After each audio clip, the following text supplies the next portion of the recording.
Mokana Nzambe lobby. Ce qui a été, ce qui sera, c'est ce qui a été. Ce qui est, c'est ce qui a été.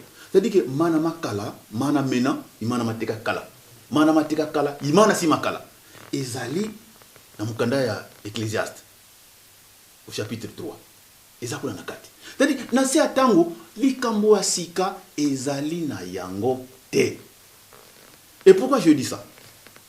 Tokamata, nkolo yisu, nande konaye Jean. Oyo kaka pesa ki libatisi. Oyo kaka son propre frère nde konaye. Oyo pesa ki libatisi. Ngala moko nkolo yisu abandi kosala ba makamu isi. Abandi kosala ba makamu isi. Ah, c'est quoi si bato? Et pas yé Jean Zalaki. Oyo ayokaki Colombe na likolo. Oyo mwana nanga ya bolingo, mwana Nzambelo. Jean témoin ayokaki yango. Ba papa na biso ba maman na biso. Ba yebi makambo sur papa c'est moi qui manque ngani. Si ba yebi yango. Mais pour le bazoka nga motema. Jean adutaki pe. Mais ndeko ya nkolo yiso. Ayoki kuna mutu moko azokuseka comment est Jésus? Jésus yangai. Ndeko yangai. Oh, c'est quoi ça? Atindi batu na di. Boke no tana no. Est-ce que Jésus wana zo est-ce que oyo ba lakaki ya koyaba na yewana? Azo reconnaître son ndeko na ite. Batu wana ba keye pa nkolo ba ekuta ye. Ah, batindi biso pa Jean. Atuni biso alinga yebe est-ce que Jésus ayoki kuna est-ce que ça pena oyo ba lakaki za pena yo. Otali. Alors, nkolo salobi na bango bozonga, bomo yebisa ye. Makambo bomoni na makambo yoki. Bibembe sekwi, bakoka ba telemi, baba lobby, makambo bomoni awo, bokende ko yebisa ye. Bato na bazonga ki, bakeko yebisa, ba envoyer à Jean, bazongi pa ja bakeko yebisa ye. Si on connaît pas tikalaki. Asali pe remarque na ba yeko na ye. Di na lobby bozo na kotala nani kona. Azolo bila par rapport à Jean, pourquoi c'est son frère. Il le connaît boy kotala, nani boy kotala kona. Oh ya lati biloko bilamba ya luxe. Oh azali ko pepa kuna lokola rozo moi di titi ya pamba na zamba. Mo pepe zabu ningisa ye. Bozo ko landa ye. Po Jean akomaki lolendo, akomaki na mwa mbongo kolata kitoko otali. Akomaki komona déjà que lui. Ce qui a été, c'est ce qui sera. Alors, quand on a bangotala, Jean Obomoni, nanu na mona te mutu oyo abotami na libuma mama. Azala munene lokola Jean. Asa mutu munene. Mena yebisi bino. Mwana muke. Oyo akoti na royaume des cieux, aleki musika. Mwana muke wa kuna royaume de cieux aleki musika tandis que Jean alaki na lolendo makamunu. Voilà, aye kusukisa aye kusika koloba banda boye ya Jean-Baptiste, banda boye ya Jean-Baptiste, le royaume des cieux a été forcé et ce sont les violents qui s'en emparent. C'est-à-dire que koya ya Jean-Baptiste likolo ba yatu bata yauli ba forcer yango ba koti na nko. Baiko vande lango. Est-ce que bata yauli bakoti na kati na lingoma na bisote? Etata moni psana. Ba vandeli yango nanko. Et ça na kati na Biblia. Depuis Jean-Baptiste jusqu'à ce jour, ce sont les violents qui se sont emparés du royaume des cieux. Ba vandeli nakati. Alors, ndenge ni bitumbe esila. Pona nini parce que tango Jean-Baptiste a pambola ki nkolo. Mungongo yokani Satan pe amonaki yewana. Donc et pas nyonso ya kozala. Nyonso ko sala biso foto kota na kati. Il faut te kota na kati. Il faut te panza. Otali. Bon, papa Simon ki mangu 1921 tango na ye koki abanda musala moye. Maman mouille le betango, maman mouille la betingo. Mais qu'est-ce qui s'était passé? Satan a s'est présenté non? Mais yo di kibango mo sa soma kamunini yo na tikaki ne likolo yo la ninga susawa awo eza tere na ngai te. Ah bon? Ngana ye pona tonga lingomba ya nkolo Yesu tango ekoki. Ah! Okotonga ngo na banani yo zanga bato ngamu na zana bato Satan effectivement asidi ko bebisa mokili bato nyonso to ba sopani na loyenge mo yini Satan bato nyonso baza yangai tata molimo santa lobi moli kambote debisa nga bango comme ça na suka na kozong silo bango bayoka ina bango bayoka ina bango est-ce que mukanda nzambe elobi te que tika le titi ya malamu na ya mabe ekola esika moko na sumangamu na kolongo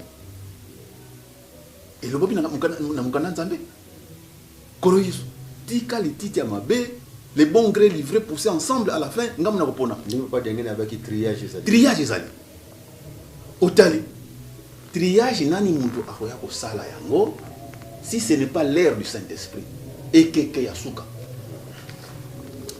le père, la faute des pères sur les enfants jusqu'à 3e et la 4e génération de ceux qui me haïssent, et je ferai miséricorde jusqu'à 1000 générations ceux qui m'aiment et gardent mes commandements.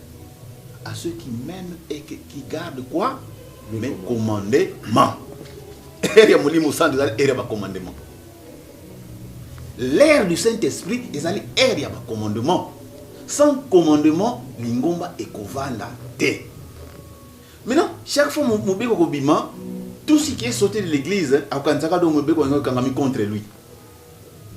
Vous avez mon bébé kangami contre lui.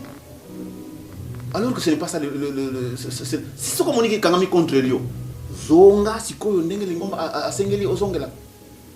Mais pour nous zonga kate. Bon, maintenant, 2002, résolution et papa Simon Mangu a sali état des lieux et l'ingoma naï. Bakangi mibeko, résolution. Vu ceci, vu ceci, vu ceci, vu ceci, Makambo ekoyaki ekoyi. Au centre de problème, likambo ndeko na biso, Paul. Et betisi mabako. To sambusi papa kulutu azali mwana papa azali bon. Nous on veut bien, mais est-ce que qu'est-ce que nous avons à voir avec cette affaire là? Il y a la famille qui s'est prononcée, il y a ce que papa kulutu avait dit.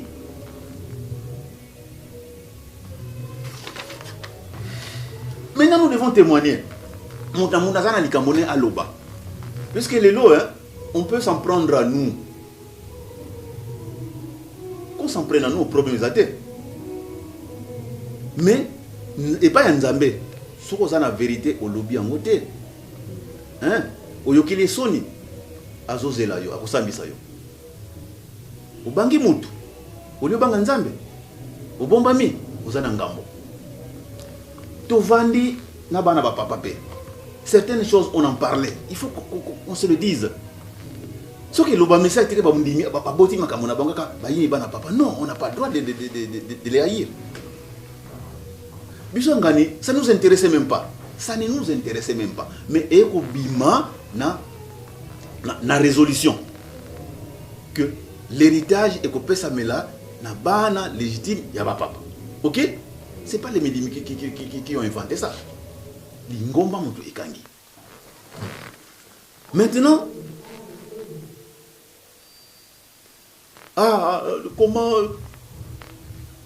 bango moko bandeko na biso batata na biso bana ya ba papa ba maman na batata, qu'est-ce qu'ils n'ont pas dit au sujet ya papa Paul? Bango moko, qu'est-ce qu'ils n'ont pas dit au sujet ya papa? Moi qui vous parle, un jour, un jour, Tozali na maman mouille. Dans les années, je sais pas, papa Mbanza Koutazali nan. Il s'est posé un problème quand il y avait un papa comme ça. On était dans la causerie, chez eux là-bas à Ivry, Tozo Sol. On était même à table, hein. On tombe, il y a papa Paul. Yoka makambonazo yoka na ndaku ya mamouille papa kina papa Vandi. Papa qui nous explique ceci. Ye ayeba na munoko papa Kulutu que papa Paul n'était pas son fils. Comment? Un jour, papa Paul a utilisé la voiture de papa Kulutu. A utilisé la voiture de papa Kulutu. Kuna na Gombe. Ça c'est c'est pas de moi.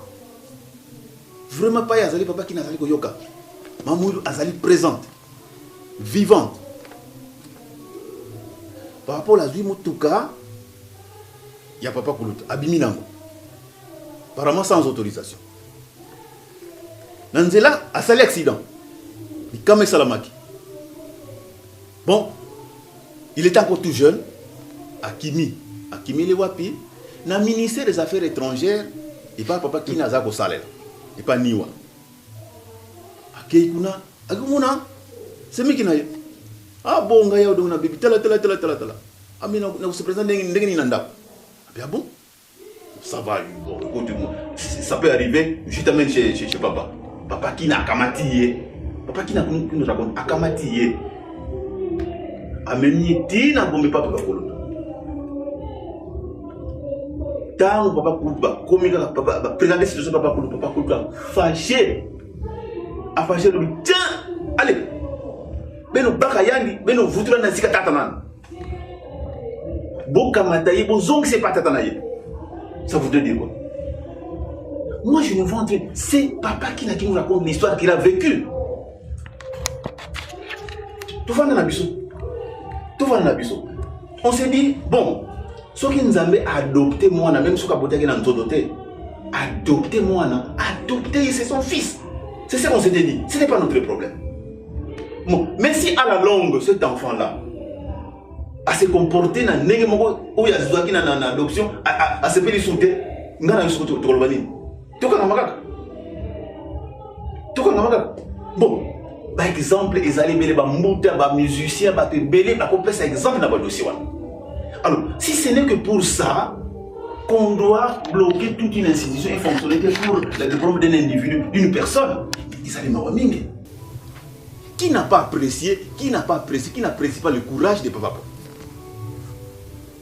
Mais ce qu'on s'allie dans la contestation, au niveau là, talikambo ozaya yote, na makasi. Écoutez, nous avons se pélater. À vomir yo.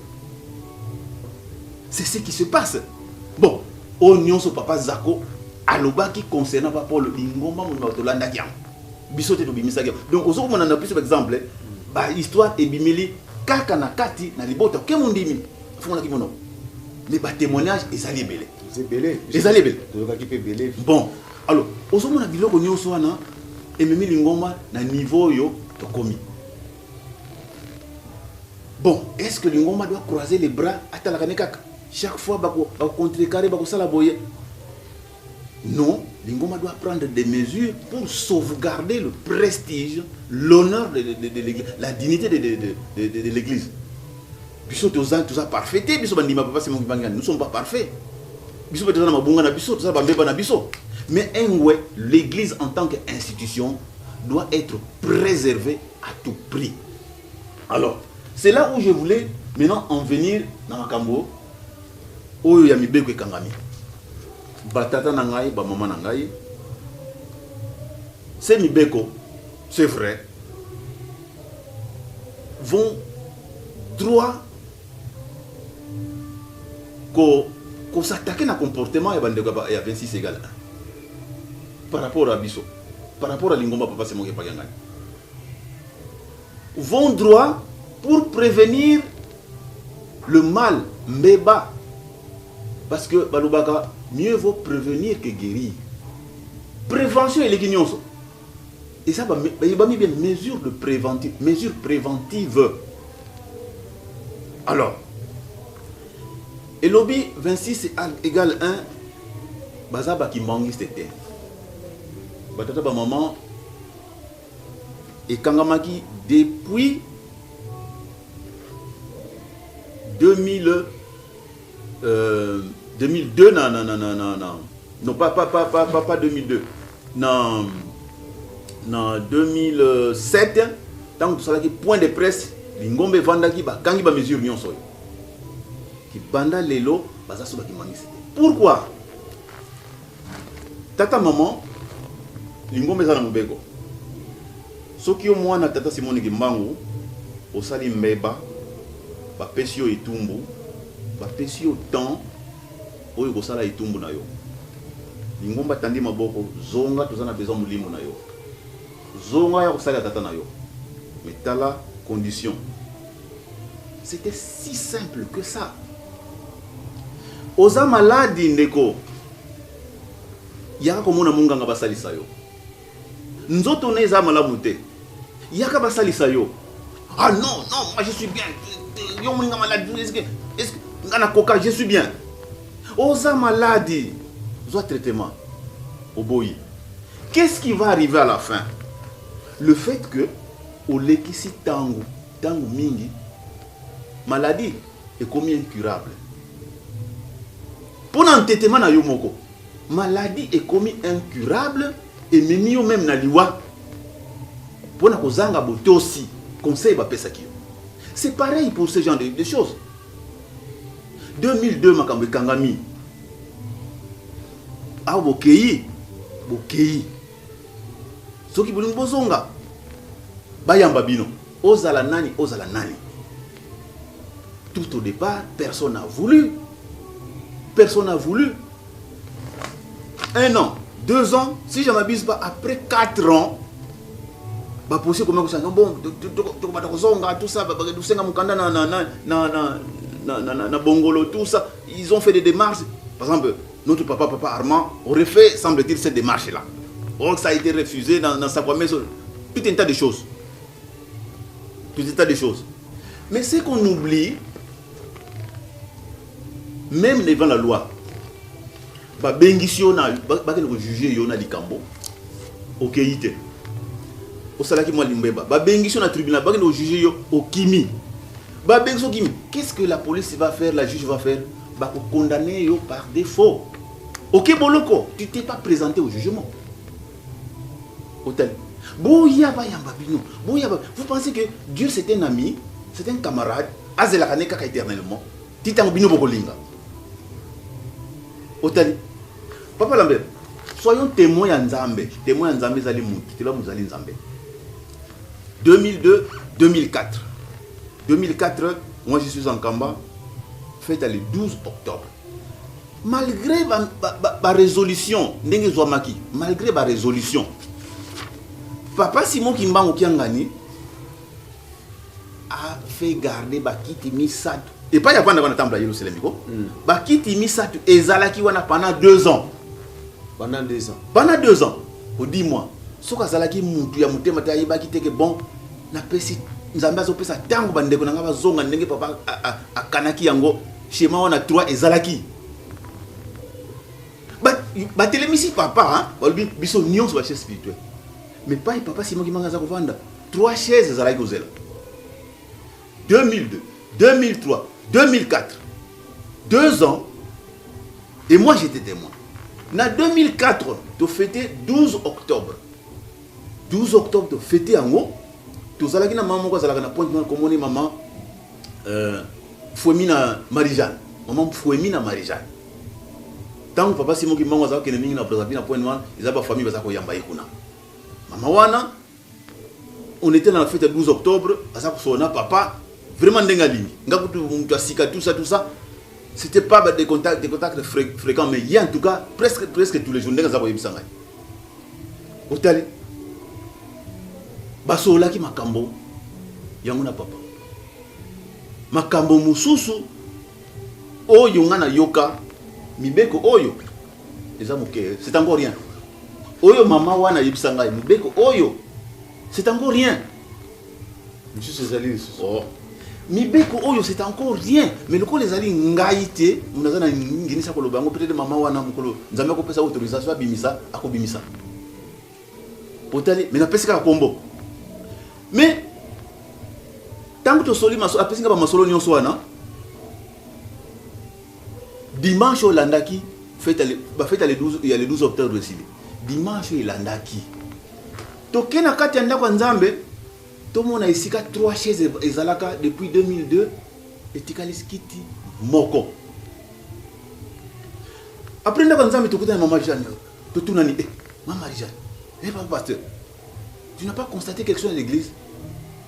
Oui, j'ai constaté. Yo moni, n'a pas constaté. Yo, tu vas nous douter hier mais j'ai vu que bakiti misato ezalaka papa ba protocole on dit balongoli bakiti yango mais qu'est-ce que c'est pas dit kiti tikalika moko kaka tolobi sini oyo ça veut dire beaucoup sini oyo ça veut dire beaucoup papa Lambert Noah bapesi mukumba tonga nzaza atongi nzaza boya totonga mbule konoka tala nzambe makambo alobi akobunga mokili oyo boya totonga nzaza baseki toyebi nzembo bato baseki oyo mwa ndambo batosaki bagenda opesa maboko epa Noe batongi bakomi na suka le jour J nzambe alobi bien bon Noe na sepeli kota yo na mwasi na yo na bana no na balonga na bango bino 8 bokota bakoti aussitôt tango dega ebandi ezabwe mingi bakendeki mbango epa ya Noe kobeta porte y compris bokilo ya Noe tata ya mwasi na ye Noe azibula non parce que réponse ni c'est déjà trop tard nkola nzaza siakangi asiake na ye. Donc toutes les choses ont un temps ba pesa ki bango temps yako si ça makamuzu ba kota tranquillement. Mais l'entêtement kotiola potali donc yango situation to komi nango ba yini bana ba papa ba lingite bazonga bazokanga bango banzela bazonga. Et si Dieu asiakanga kinzaza na ye, qu'est-ce que nous en savons? On va continuer à accuser les gens inutilement. Oh bambuta, oh ba papa conseil direct, oh boyna boye. Et si Dieu a déjà fermé son arche, tango ba pesaki et sili kokoka, ba bengisaki ya ko samba likambo na tango to libérer yo. Mais tu as été condamné par défaut, quand tu es en prison.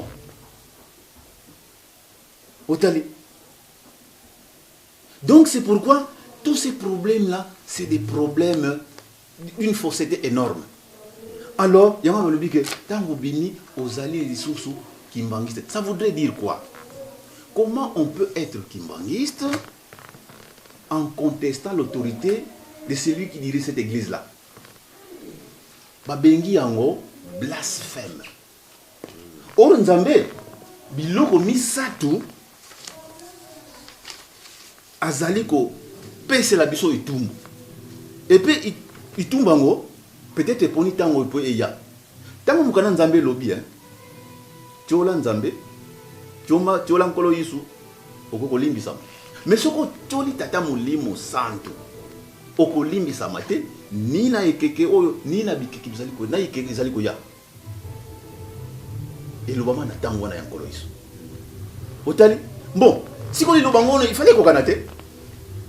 Bon, mon lit, mon sang, tout balobela qui n'a bibi wapiye.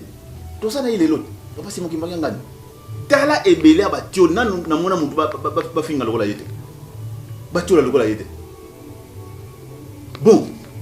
Oh, en quoi on te fingi en quoi?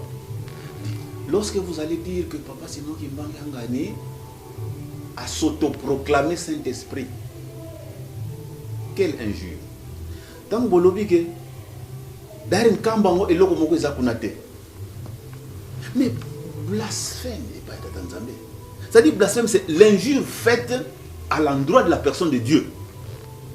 Bofingi. Blasphème yango elobama na bitu za kozelango tango. Est-ce que ce n'est pas tango yango? Comment Nzambe sikoyo azwi ba mukano ya dur sans azala na pitié na mutu. Maintenant on commence à chercher des raisons. Non faut ya papa te ba mbuta kaka wana. Ah papa zako ka mutu sala boy. Ah papa ngani mutu sala boy.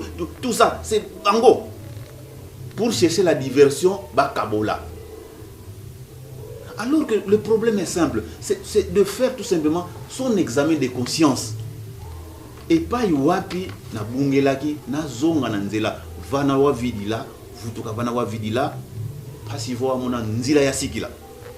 C'est tout. Quand vous êtes perdu sur un carrefour, zonga liboso vana en tout cas direction na zwaki yangote, direction malamu yango zonga balingo zonga na place na babongela kité. Otali pona nini nous sommes les enfants de papa. Les enfants de papa ne donnent pas droit être enfant de papa, ne donnent pas droit automatique. Il faut pas bien caillou. Même papa c'est mon qui m'a il a attendu bien que na moulimo et si il peut s'amélayer. Il fallait attendre. Pas proclamer yo. Il peut bien s'imposer depuis longtemps que tout ça dans nguya wana parce que asalaki ba makamu c'est mingi ndenge to yibisi zora papa c'est mon qui m'a ngani. Asalaki ba makamu aussi avant même que azwa place qui ya kimokozi na kati na lingomba. Partout ailleurs asalaki ba makamu aussi. Mais avant d'ici pas proclamer que bon ngai Otel azeli tango koka bakende kutia ye balakisa ye. Donc alors que c'est pas un droit établi automatique. Otel. Mais aujourd'hui, le fait d'être enfant de papa, papa nabiso, maman nabiso, avec l'amour que nous vous devons, avec tout le respect, ça c'est une erreur. C'est une erreur. Et je le dis encore, c'est une erreur. Sikoyo, biso bandeko na bino, biso ba na bino. Tout comme la cible, comment on passe, qu'on finit na biso ko tolande bolingo et c'est kati na biso. Pour la nini, c'est parti de vous. Il faut dire les choses telles qu'elles sont. Mais c'est un véritable, c'est un triste record. Donc l'histoire va noter que l'histoire de l'église va noter que Bokaboni eye tango bana ba papa ba zimusana kati na lingomba tata na ba. C'est ça que l'histoire va retenir.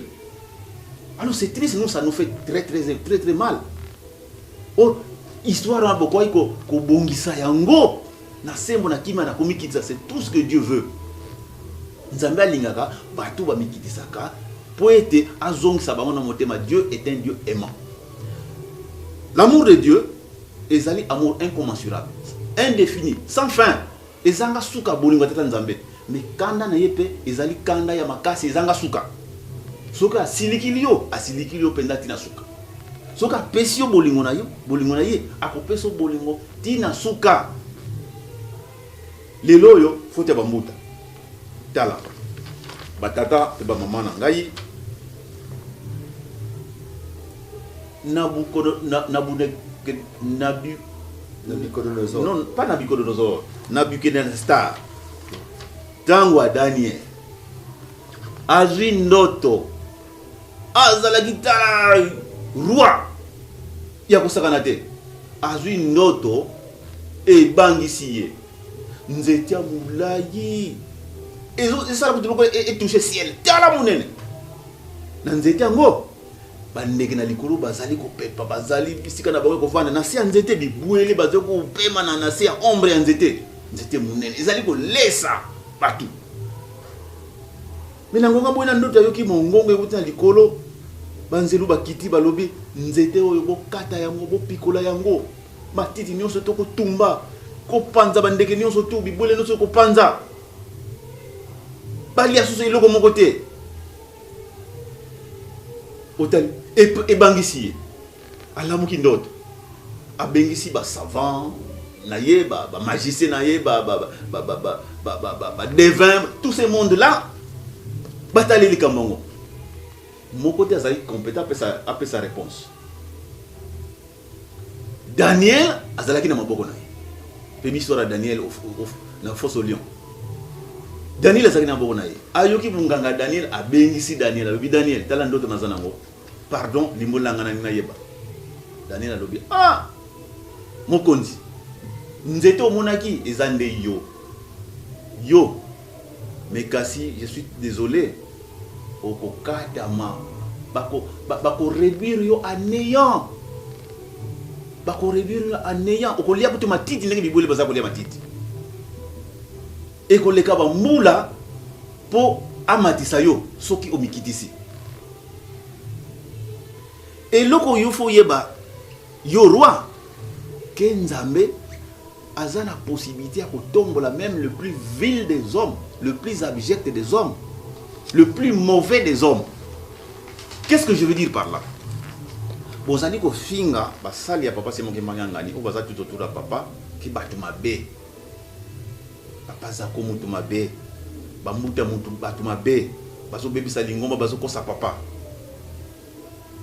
Nzambe asila kotombola ba.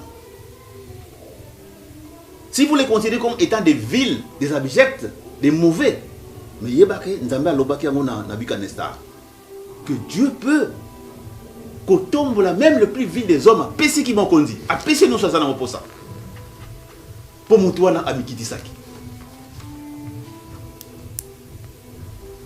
Donc continue mbeko parce que na komi na place on a malamu na sukisa. On s'attaque trop et pas y a papa Zako. Tout à l'heure na lobaki était ndenge nini tata na biso wana azui courage ayena nkamba au 26 chefs spirituels allons lui tout seul contre tout le monde.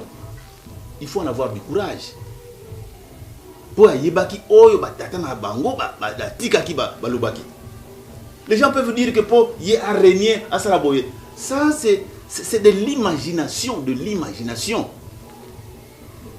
C'est vraiment de l'imagination. Bon.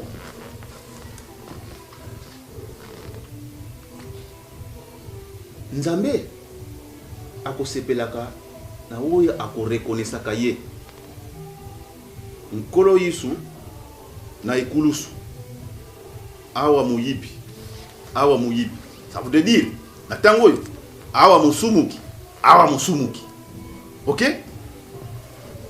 ba miyibi yango moko acholi nkolo yisu lobona tatana walongola yo because yo mwana nzambe de eziko zwamiti mususu muyibi abia nkolo na ndimi bokonjima yo tuka sala na ndenge ete lelo tango kota na mokonzi ya tata na yo ngape nazala tata et maman nkolo yisu asepela rien que pour ça masumu ya tata wana ya voleur wana nkolo yisu abosani yango okota na bokonzi ya tata lelo bokoko na finga bino papa Zako ke azali boy. Mais ce qu'il a fait pour cette église, c'est quoi?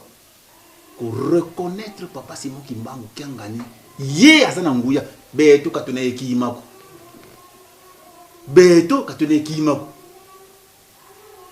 A reconnaître quel komikiti ça. Alobite ngapi na zamona papa tout ko na papa Simon Kimbangu Kiangani. Il n'a pas fait ça plus que son frère, non. Mais c'est ce qu'il a appris spirituellement en lui. Nzambe asepelaki liloba wana. Ye mutu mabe. Mais batu mabe mususu pona ni ba reconnaître kite. Ke nzambe pas sepela na bango. Omoni ndenge nzambe apesa ka mutu likabo. Boka moi mais pona ni nzambe akopesa likabo. Président Mobutu, il a fallu de quoi pour appeler pouvoir pendant 32 ans n'a pas Simon Kimbangu. Qu'est-ce qu'il a fait d'énorme? Juste écrire pour défendre l'église, hein, des écrits journalistiques. Nzamba Sepeli. Mais pourtant, il n'était pas des nôtres. C'était un vil personnage. Oh, Abomisaki, Salaki, to leli, n'est pas leli, mais Nzamba Ponaki. Hôtel. Alors, Toti Cannabis Souko s'est gratté la tête autour de la papa. Surtout papa conseil direct, s'il vous plaît. Tous allez bunga, ma bombe mianzami tout yebite. Ça, je tenais à éclaircir ça. Et papa Batuti, papa Bazako, les 2 premières années de Nautoloba, avant que mon béco a durci, attends que complot et bandokota contre une camba et Zalakina Nouté. Mais il était en relation avec ses frères au téléphone. Au point de la rue, mais ce qui est commis à niveau niet pour nanini nzambi kenge nzaza ni welenge nsabi netezo. Ce qui t'a moué koki, bapesaki oyete, mais c'est fini. Pour nanini, nous ne partageons plus la même doctrine. Pourquoi ces gens-là, nous sommes derrière vous. Tout le monde a dit, papa c'est moi qui manque même Bisso. Nous sommes avec vous. Comment les gens qui sont derrière et avec vous passent ensemble? 2 personnes ne peuvent pas marcher ensemble sur Bayokani Malamute. Amos-toi. Mais comment tu marches ensemble? Tous à la lingomba moko, atabino moko. Biso tolobi tout ça na biso aveugle, papa Simon qui manque ngani même biso. Mouto c'est la aveugle, azalaka na sima mouto yo azako memaye derrière. Il va pas être à côté ou devant. Tant que lobby avec vous, c'est-à-dire quand je suis avec vous, je peux me mettre devant. Je vais me mettre à côté, à droite, à gauche. Tokokani. Mais quand je suis déjà derrière vous, c'est déjà un signe d'infériorité, inférieur. Voilà le sens. Autant avec vous, ça déforme. Donc ce n'est plus la même doctrine. Biso lobby, papa c'est moi qui manque ngani. Oye, papa c'est moi qui manque. Molimo mo santu. Olinga te écoute, yekaka. Bino bo lobby que il s'est autoproclamé Saint-Esprit. Mais tu vas nini. Vous voyez un musulman, deux musulmans vendent, Moussa Lobi, Mahomet a prophétisé, dit comme moi. Est-ce qu'on vend n'est pas musulman Sambila? Mais soyons sérieux. Vous voyez un catholique en plein Vatican, qui dit papa, ça c'est un père, c'est bon, franchement, comment on va traiter ces catholiques-là? Donc mibeko ndenge tozo ba odongo ça eza lingomba wa tie mibeko ndenge ba bimisi mibeko yo. Donc ezala nango ya kala pe yango ko ezo continuer. Mais bien sûr. Depuis depuis 1961 les lois mais non, on donne la possibilité à Moutounioso à se repentir, à reconnaître faute. C'est ce que Dieu aime. Nous avons Lingamuto qui reconnaît ses fautes. Qui reconnaît ses fautes. Mais justement, aux ongles la kimia, aux ongles les sikanayo, tant que ça dit ça newana. Mokolo moko, poso moko, sanza moko, mbula moko, omikitise. Nzamba ko sepela makasi. Enfant prodige akimakanda kwa tata azongi. Mais on a fêté pour lui, palati bilambasika. C'est ce que papa veut bien faire pour tout le monde. Mais vous n'avez pas compris. Et voilà les conséquences. Dans ma lobby, vous n'expliquez pas. C'est des choses fondamentales. Et puis, Ezali Likamboya So. Mais il ne va pas révérend. Mais Toyoki Susuke, tu éviter parce que Toyoki que Nangola Kuna, il paraît que Lingombe comme la Combo Mususu, que Kuna Pesusu Mutaseto proclamé chef spirituel, représentant légal. On a vu les textes publiés par le ministère de la Culture d'Angola. Que le chef spirituel de l'église qui nous dit d'Angola, c'est Paul qui s'occupe. Mais, maman, si on veut vraiment la paix, comment on peut accepter le titre où il y a yoté? Non, nani a pesaki. Bon, si vous avez misaki, papa Simon qui manque un gagné, chef spirituel en Kamba, le 26 août 2001. Bon, si papa Paul Oskuna, vous avez télémisé quand? Vous avez télémisé quand? Maintenant, c'est bien marqué, chef leader spirituel, même pas adjoint, mais leader spirituel. Mais le texte, ça même dans WhatsApp. Texte, il y a ministère de la culture. Donc, l'Angoma Angola a reconnaître Paul comme chef spirituel de l'église qui manque de l'Angola. Nani atindie kuna. C'est ça aussi, c'est aussi simple que ça. Bon, le bon, 3 égale 1, bazo compliqué, bazo monter ma bébé, bazo bengana batu. Mais franchement, jusqu'à. Écoutez, même Bisso, moi qui m'en dis, moi Bisso, c'est des choses que je ne peux pas oser faire. Mais vos tout moi, ça dit là. Vos tout munico, bibika. Bon, papa Mbanza, Atinda qui est. Mais écoutez, lorsque un chef de l'État, il y a une passation des pouvoirs. Nouveau chef de l'État aillé. Alors, bon, tu as ambassadeur, mon pays, maintenant, je le change. Bon, Yozonga. Non, président Azalaki wana, est-ce que ça va rendre? À supposer que Papa Mbanza, le bagay Yopol qui n'est pas en Angola. Je dis bien à supposer, parce que l'histoire, on connaît les Gelaki. Bon, papa, c'est moi qui manque un gagné aïe. Bon, Katukakun. Ce n'est pas toi.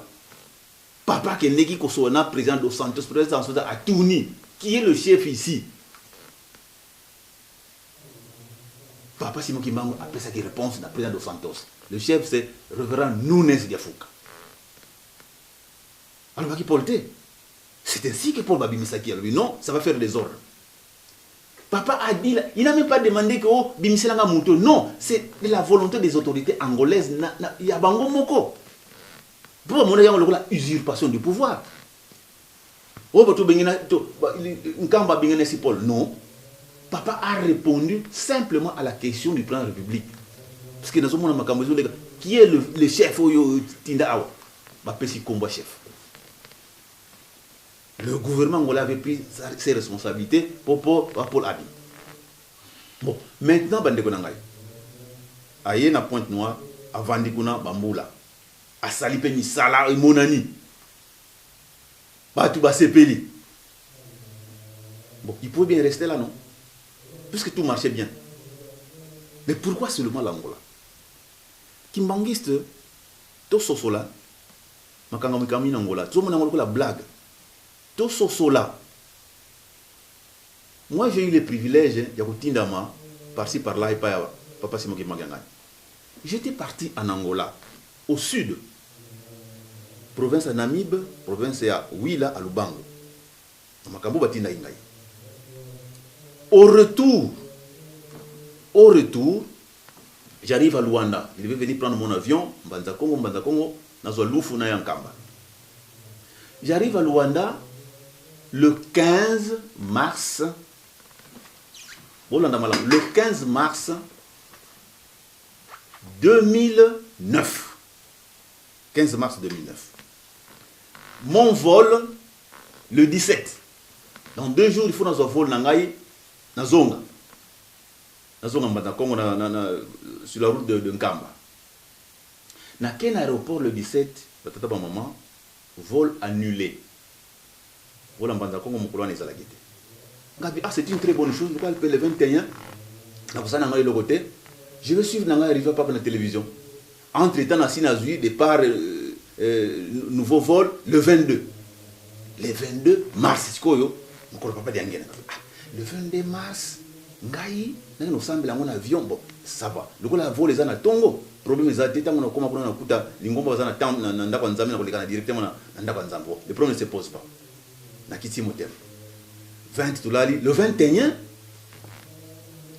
avant la télévision, on a arrivé à Pape. Benoît XVI en Angola. Benoît XVI, il y a Kiti, Bayambi, président de la République, Basali, speech dans l'aéroport.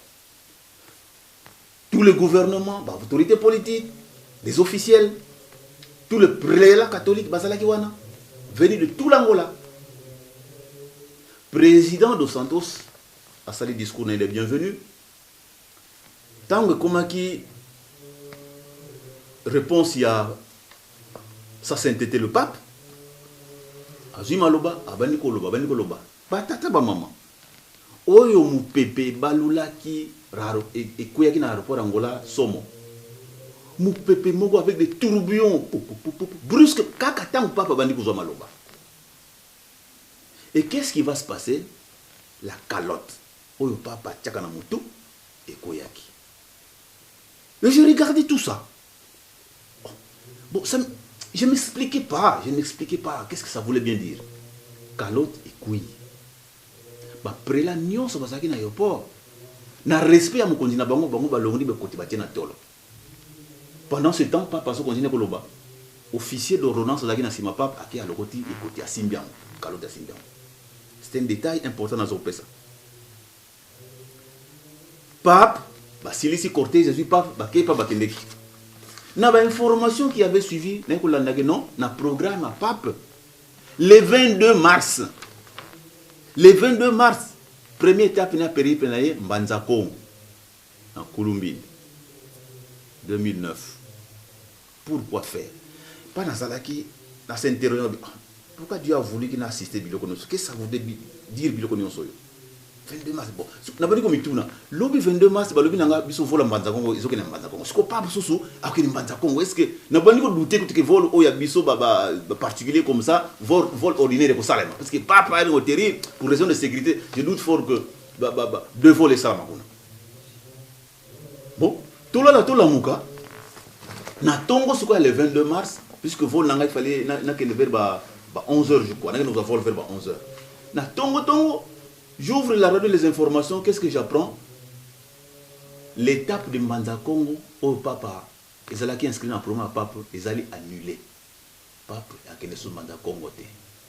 Je me suis dit écoute à papa koyaki ezana tineza ya likambo. C'est pas possible. Comment en une nuit Vatican a tracé programme monene wana comment en une nuit ba bouleverser ba moni makambo. Bon, ngai na sali mobembo na le 22. Na comment aéroport le 22 wana vol ezali. Ah, 22 mars. Ngai wana Mbanza Congo, wo. Mbanza Congo. Na tayi na Kulumbimbi parce que aéroport zaka pemina Kulumbimbi, na tali Kulumbimbi ale. Na keina protocole kuzwangai tuke directement na culte. La paroisse. Le lendemain babongi silinga mobembo lufu na kena nkamba. Na koma na nkamba na pesi li solo na tata Molimo Santu papa Simon Kimaki ngai. Papa tala makamongai mwana nona yeko mona 3 jours ya report de voyage. Mena suka tala likamuna moni papa. Olobi nini? Papa seki. Alobi basi bazu échec. Tosi olongi likambo zali wana. Akeneki ni musika te. Donc ça voudrait dire que ayaki na likambo. Maintenant, le kola likambo ba lukaka. Bango moko bakoko sala ngote. Il faut qu'ils infiltrent. Il faut bakota na kota ma sengili na kat na lingoma na biso. Et ils vont utiliser pas d'autres personnes que nous-mêmes. Hôtel. Ndenge ba service secret politique ba salaka. CIA infiltré kuna, CIA kota kuna, ba russe kota kuna. Sur le plan spirituel, le paix et son salema. Ce qui papa salo banabiso ba nanga bosa mabonde ni makasi. Ba réunion mabeza liko sala makasi. Ezali sécurité. Les autres retournanga ah tala Paul makamasa nangola le succès ah Tongi basali boye bakomi ko seka biso tala papa Lambert papa journaliste Moïse abundaki tumba makasi batindaki na nzambe hein kende ko libérer bana ba kende ko yibisa pharaon a libérer bana ba Israël pharaon motema zalaki endurci bana papa pour tika bandimi abatu libérez-les. Non, il faut que je règne sur eux. J'ai le pouvoir. Pharaon lobi ngai pe na ko libérer bangote tika je suis là. Moïse a moni passe nzamba moni nono pour prouver hier que Moïse a tindé pas ngai azo sosolate Moïse ngam na tindé na ko lakse moi signe moko Moïse hein tant vous allez devant pharaon baloyo beta nzete na yona se nyoki kubia komona makamu pharaon komona papa journaliste Mose a beta ki nzete na se nyoka ebimaki OK nyoka tango ebimi lokola biso bandimi koma bato ba spectacle tolingaka ba révélation biloko comme ya gaya ndengwana ah to landi ah vraiment nguya vraiment nyoka ngwe wana otali ndenge pe to sala ka dere papa Simon Kimaki ngai ah papa sala kilika moko boy ah oya to landi to bimba ndimi ndenge sali sikoyo na centenaire alobi ke bandimi mutu moko tabima Angelou Braque na sengi na ye anoki samvula papa anoki simvula bana tongo tipo tout sepeli. Mais qu'est-ce qui va se passer?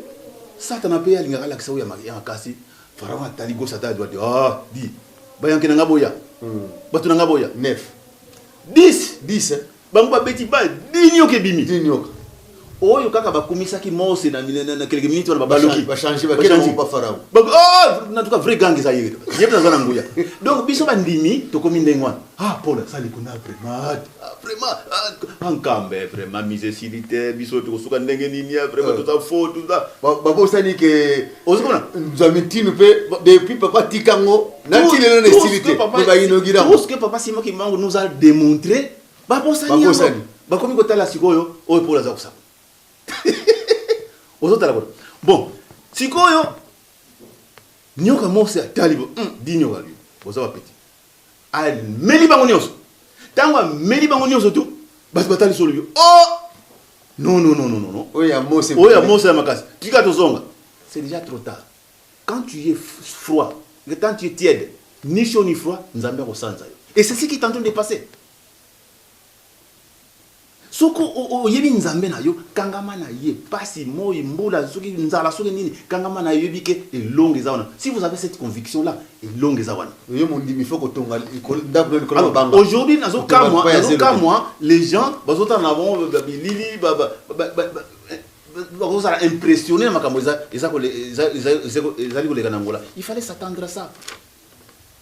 Les Angolais ont posé la question à Papa Simon qui manque Angani en 2004. Nanda ko bangolais na centre wana. Papa, kasi makama Angola, tala Angola ndenge kanga mibisu kuna vraiment 26 ans ezu kama kasi kuna to suka ndenge ni tout ça to sala boye te. Papa lobi Angola wana. Golf wana. Ezana ngamu na osisa makambo yango botala ngai. Ngamu j'étais là. Ngamu na kosisa ngo botalela ngai. Otali. Donc bana papa Simon qui m'a gagné bon mon abino motema pasité et ça n'a un petit problème papa loba vana mboye te soit diso maman simbe quoi il suffit qu'il clique un œil comme ça makambo pe sili nango claquement des doigts makambo pe sili nango mais nzambe ba kotinda ka été il est le maître du temps et des circonstances.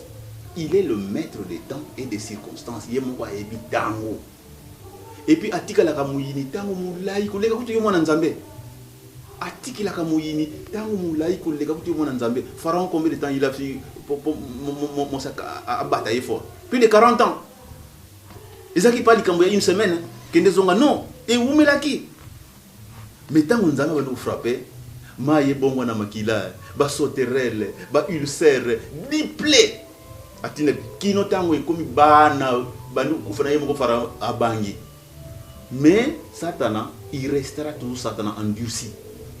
Quand bien même qu'à libérer bana ba serebo ki alboki na lingi soute passe legi bokende data landi alandi si bango kaka jusqu'à ce que son armée ba périr na mai bango so basili nde ya sosola ay na sala qui erreur pour nini il a laissé passer trop de temps en tétement.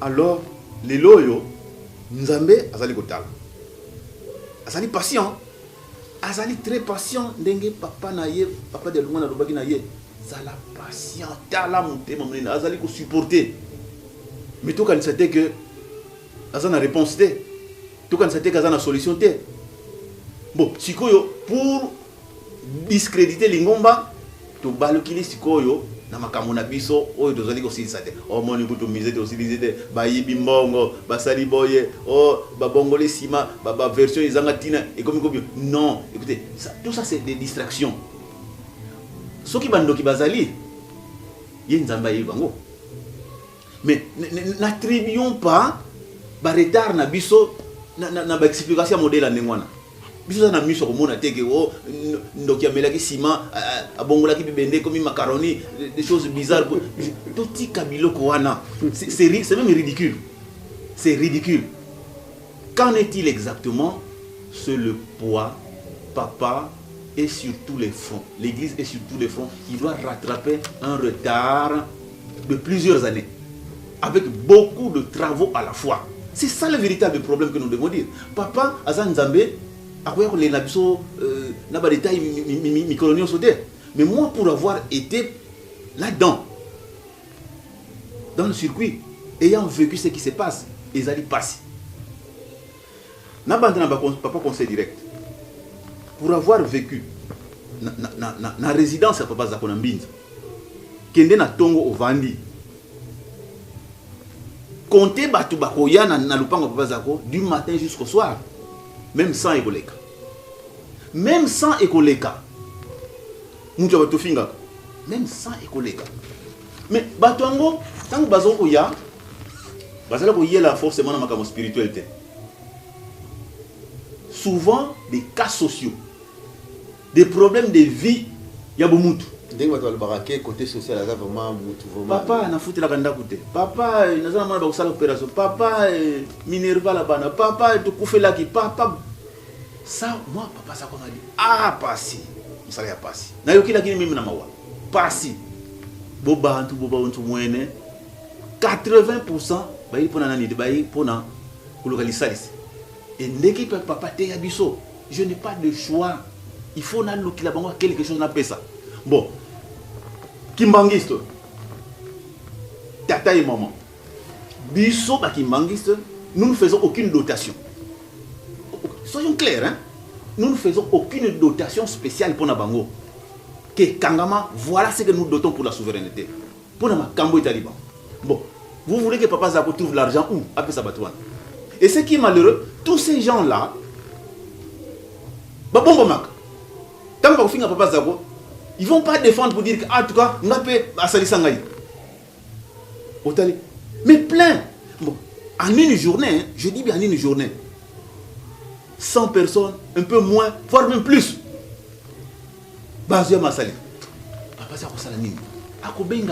C'est normal. C'est une autorité là, na droit. N'est-ce pas parce qu'il a apprécié. Secteur boye. Boya ko pesa ngali salisi lisungi, boya ko mimilanga autant. Ba tant asengi batu ba kansa donc po ye alia na libota na ye. Nzokande, c'était faux.